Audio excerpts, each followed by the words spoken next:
Hello friends, my name is Corbin Ford. I'm here with Adventures in Poor Taste to give as brief and as spoiler-free review of Glass as possible. Directed and written by M. Night Shyamalan, Glass is the third and final entry in the superhero trilogy that started with the film Unbreakable all the way back in the year 2000. Yes, all the way back in the year 2000. It was followed by the movie Split in 2016 before its conclusion here. The film stars James McAvoy as Kevin Wendell Crumb, who possesses several distinct personalities, none more powerful or more frightening than that of the Beast. What becomes specifically tricky about playing many characters is when you have to transition from one into the other. Bruce Willis as the heroic, superhuman David Dunn, who is also known as the Overseer.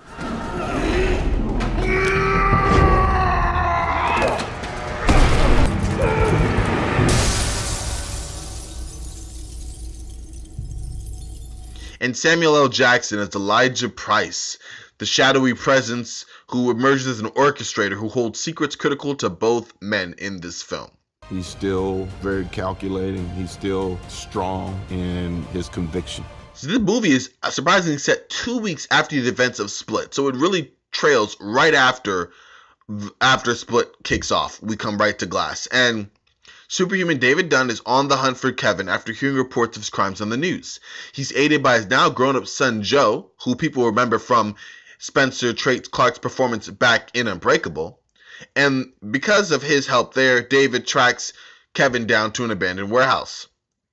From there, there's a confrontation between the two. Both get apprehended and locked in a psychiatric facility where Mr. Glass already resides, and they all come into contact with Paulson's Dr. Staple. And to be honest with you, that's where the bulk of this film takes place. Gotta give a positive here, I really liked the acting. It was superb. And you're nothing special. A lot of people are going to die, Overseer, if you don't get through that door. Particularly by James McAvoy, who played several distinct personalities very well.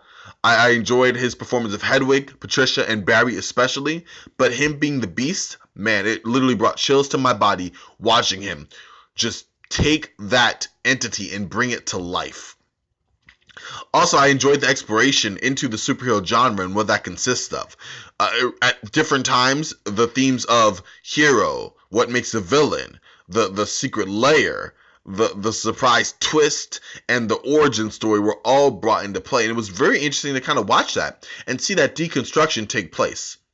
At times, though, I did find that same dialogue droned on a little bit too much to my liking, really turning that from something of exploration into a celebrity TED Talk of sorts. There's only the door left. Elijah. It's metal. But you can't get through it because people's bones break against metal. Also found the action to be just a bit lacking as well, although there was some scenes that really took your breath away. On another positive note, the starring cast really performed well and shined in their roles.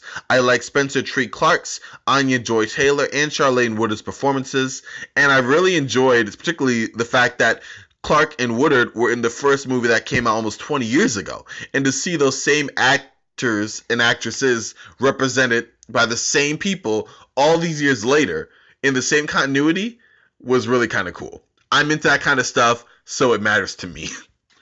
I would ultimately give this movie a 6 out of 10. I think one of the biggest indictments against it was that Unbreakable came out a little bit too early for its time, and now Glass has come out a little bit too late. Think about this. In the 19 years since Glass has been released, we've had 8 different X-Men movies, 2 different kinds of the Fantastic Four, 2 different Punisher movie iterations, 3 different Spider-Men, 3 different Hulks, Chris Nolan's Batman run, Zack Snyder's Man of Steel, Batman vs. Superman, that horrible Justice League movie, Aquaman, all the Avengers movies, and of course this latest Infinity War bombshell film. All of that to say that a lot has happened in the last 20 years, and many of the superhero tropes discussed at length in this film have been addressed before, some several times, in a plethora of other superhero movies. Not that there aren't other stories or themes to explore in the superhero genre and the comic book universe, just that they weren't explored here. At the same time, I cannot stress enough how well I enjoyed the acting in this film, the story was great, and the conclusion, while I did have some issues with it, really brought the whole trilogy to a satisfying end. And that cannot be overstated, especially when there have been several different attempts at that in the past that ended where you were left somewhat lacking and hoping for more.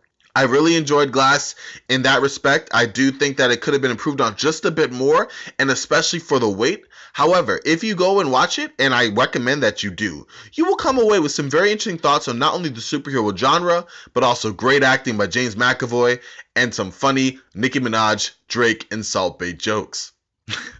All right, y'all. I hope you enjoyed this. Again, this has been Corbin Ford with Adventures in Poor Taste. Follow us on Twitter, on Facebook, and on YouTube.